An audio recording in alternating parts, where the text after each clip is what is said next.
espalhados dentro da igreja, comunidade. Bom, para começo assim, de análise, o livro de 1 Coríntios é uma epístola. O que seria uma epístola? Epístola seria uma carta enviada para alguém, para um grupo de pessoas. Então, 1/3 do Novo Testamento ele é formado por epístolas.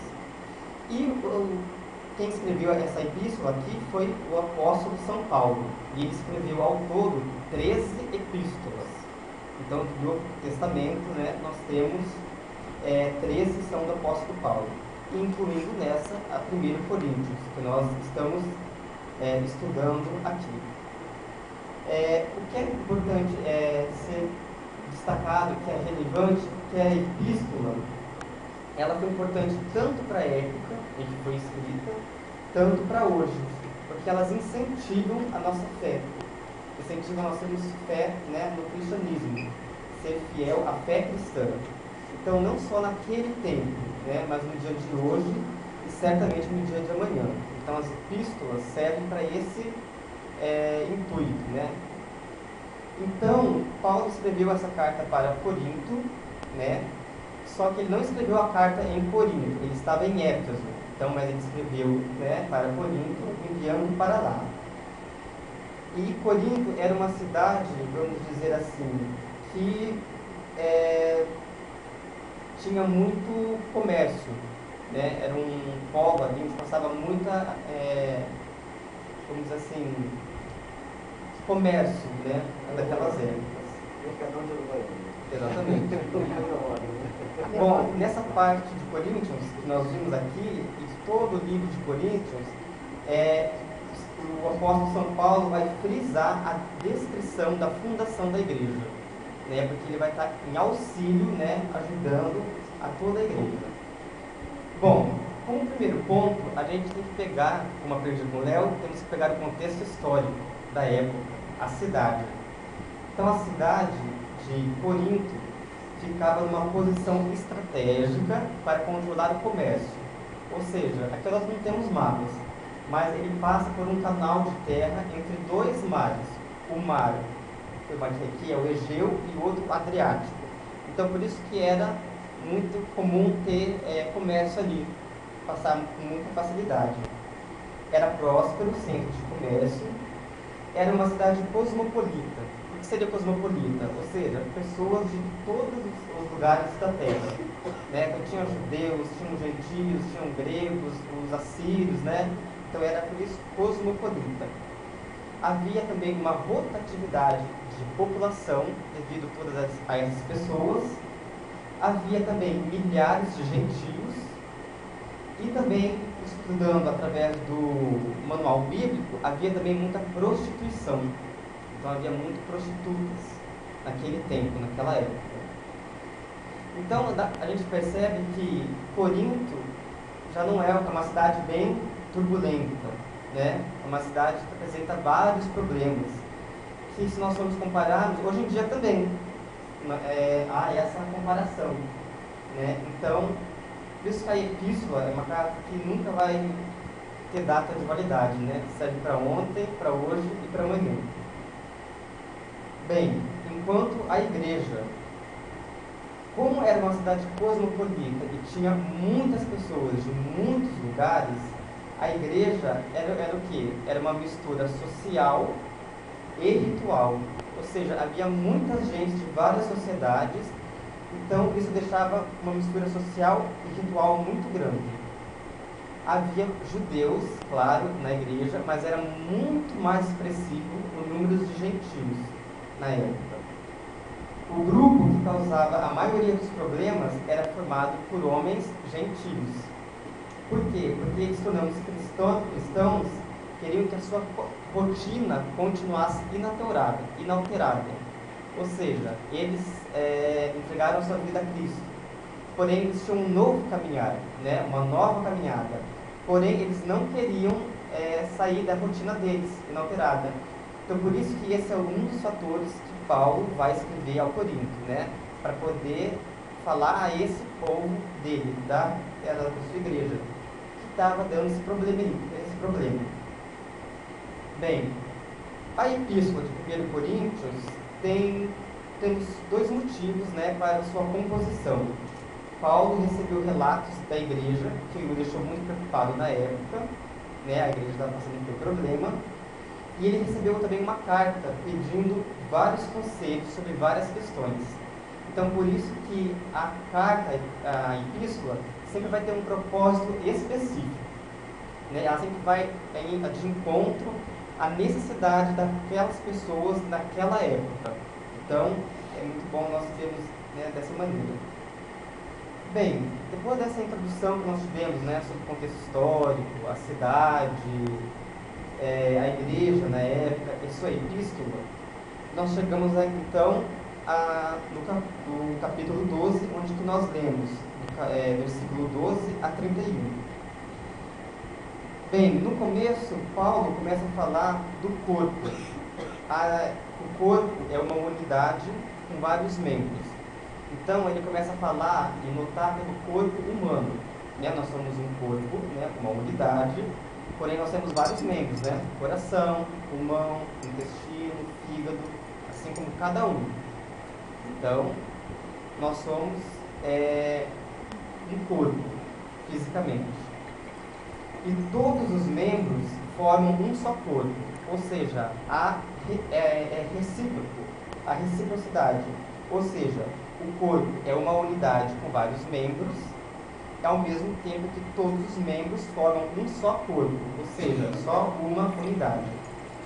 Então, no versículo 27, quer dizer, antes de chegar ao versículo 27, o apóstolo Paulo, ele sempre vai estar falando meio que em metáforas, né? Ele usa várias metáforas. Mas ele chega no versículo 27 e ele vai desmistificar essa metáfora.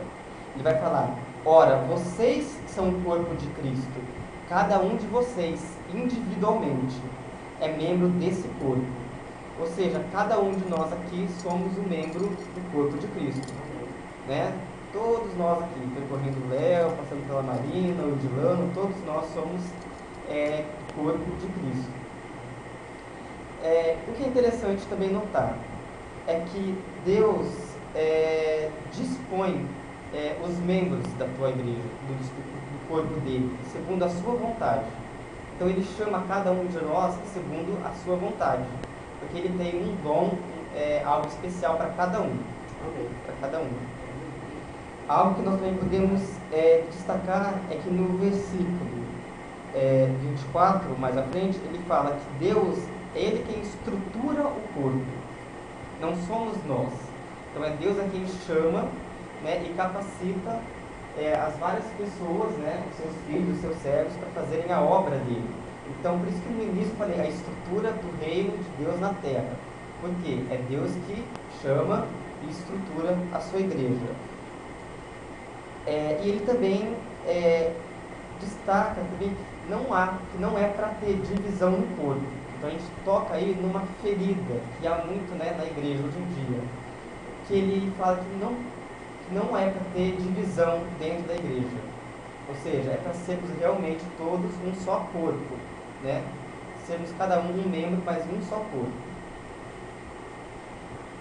Bom, no versículo 25, como eu disse, ele fala assim: a fim de que não haja divisão no corpo, mas sim que todos os membros tenham igual cuidados uns pelos outros. Em Romanos 2, capítulo 12, versículo 5, diz assim: assim também em Cristo, nós que somos muitos, formamos um corpo, e cada membro está ligado a todos os outros. Então, em Romanos também destaca isso. Nós somos formados em Cristo, né, somos em um só corpo, somos vários membros. No versículo 27, que eu falei que ele desmistifica, né, que ele é mais direto. Ora, vocês são, né, os membros deste corpo. Temos como uma relativização o livro de Colossenses, capítulo 1, versículo 18, que fala: ele, que é Jesus, é a cabeça do corpo, que é a igreja. É o princípio e o primogênito dentre os mortos, para que em tudo tenha supremacia, ou seja, para que tudo tenha domínio. Então, ao mesmo tempo que nós somos o corpo de Cristo, né, Jesus é a cabeça. Então há toda a estrutura organizacional. Jesus é a cabeça, nós somos todos o resto do corpo, toda a estrutura. E no versículo 31, que é o último, ele fala o seguinte: entretanto, busquem com dedicação os melhores dons. Tem uma palavra aí, um verbo que é muito importante, que ele fala buscar, né? Deus tem a sua parte, ele tem a parte dele, né? Ele cumpre a promessa dele, ele dá os seus dons para cada um de vocês, conforme a vontade dele. Porém, tem o nosso lado, enquanto filho, enquanto servo, né? Que é buscar. Então, essa parte de buscar, temos uma referência no livro de Mateus, que é capítulo 7, versículos 7 e 8. Peçam e lhes será dado. Busquem e encontrarão.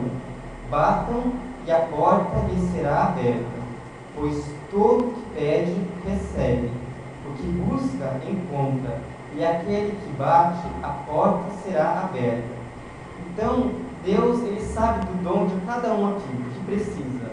Mas é importante, é muito relevante que a gente busque também, faça a nossa parte, né? Que nós possamos pedir sempre em nome de Jesus, como diz, né, em Tiago, capítulo 14, né, versículo 14, se eu não me engano. Bom, fazendo um resumo de tudo isso que eu falei, né, de uma forma breve, e também lendo em casa com mais detalhes, nessa época na igreja, Deus queria colocar dom para toda a igreja, para cada membro. Só que tinham pessoas que ficavam olhando um para o outro, invejando o dom do outro. Então Paulo, ele foi bem taxativo nesse sentido. Ele fala que cada um tem que ser aquilo que Deus quer, né? Então tem uns que são orelhas, alguns são narizes, outros são pés, outros são corações. Então ele é bem, vai frisando isso. E chega uma hora que ele começa a qualificar. Por exemplo, que a profecia é um dom de grande valor. Por que ele fala que é de grande valor? Pois ele edifica a igreja. Depois vem vindo os outros dons. Não que os outros não sejam, né, merecidos, mas os apóstolos, né, os sacerdotes, são muito importantes em primeiro lugar, porque ele é que dá a base, né, ele que edifica toda a nossa caminhada cristã. Então, a igreja que na época do tempo de Corinto, a igreja que nós nos encontramos hoje, né, temos que ter essa visão, né, que todos nós somos, né, um corpo, uma unidade só, mas cada um é um membro, né? Então eu dependo do Ito, o Ito depende da Thalita, a Thalita depende do Paulo, e cada um tem os seus dons, né? É só nós buscarmos, irmos atrás, orar, né, jejuar, entrar em santidade, pois, como foi descrito aqui, né, cada um tem o seu papel dentro da igreja, e dessa maneira não há divisão, né? Então, temos que ser um só, mas sem divisão, sem brigas, né, sem contendas. Bem, a passagem mesmo foi essa, né, que Deus falou durante toda a semana, porque na verdade esse livro, essa passagem de 1 Coríntios, na verdade ela fazia parte da liturgia domingo passado. Porém, eu não coloquei ela, né, na liturgia, mas ela falou muito ao meu coração. E segunda, eu indo no médico, né, até falei com o Léo, né, eu vi um cartaz com 3 ovelhas. Ou seja, eu vi um rebanho, eu vi uma unidade, um corpo de Cristo. Eram 3 ovelhas, mas todas estavam, né, junto com Cristo, o seu reino. Então, eu creio que foi uma forma de, digamos assim, que Deus confirmou essa palavra no meu coração. E é importante, porque cada um que está aqui é importante para Deus, né? O Espírito Santo conhece cada um e ninguém está aqui à toa, né? E tem uma tarefa importante para cada um de nós. Então, antes de fazermos uma oração, tem uma música, coloca a letra a letra. Não, ó, aqui em cima.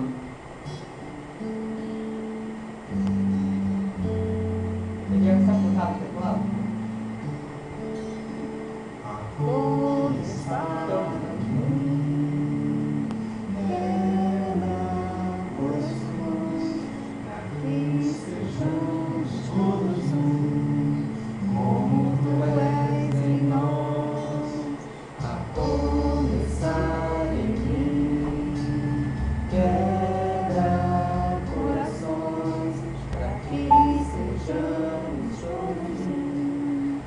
Então, antes de tocar, eu queria falar, essa música é de um grupo, né, que está aí, Vencedores por Cristo, que é do ano de 1975. Então, é um coro que eu lembro quando eu era muito criança, né, lá no Paraná, lá na igreja de Jabapitã, onde até o pastor Jorge, ele era seminarista, eu lembro que a gente cantava esse coro, esse cântico.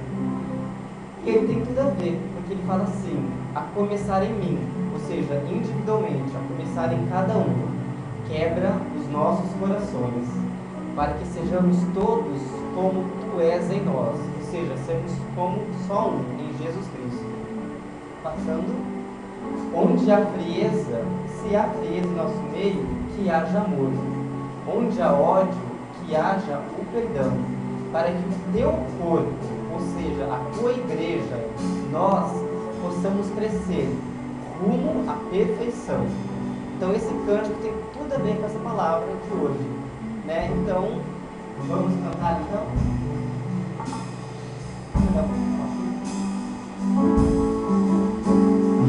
Começar em mim, quebra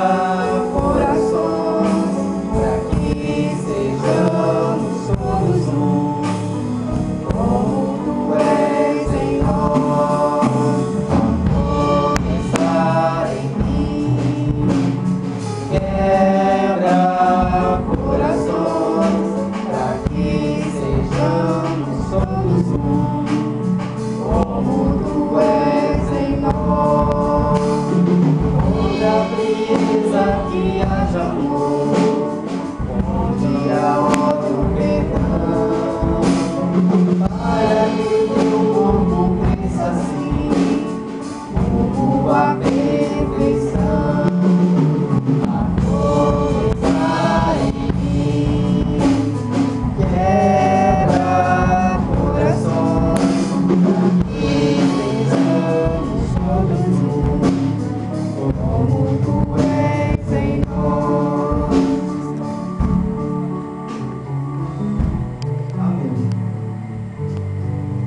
Então vamos baixar nossas cabeças, fechar nossos olhos e conversar com Deus, né? Falar com Deus.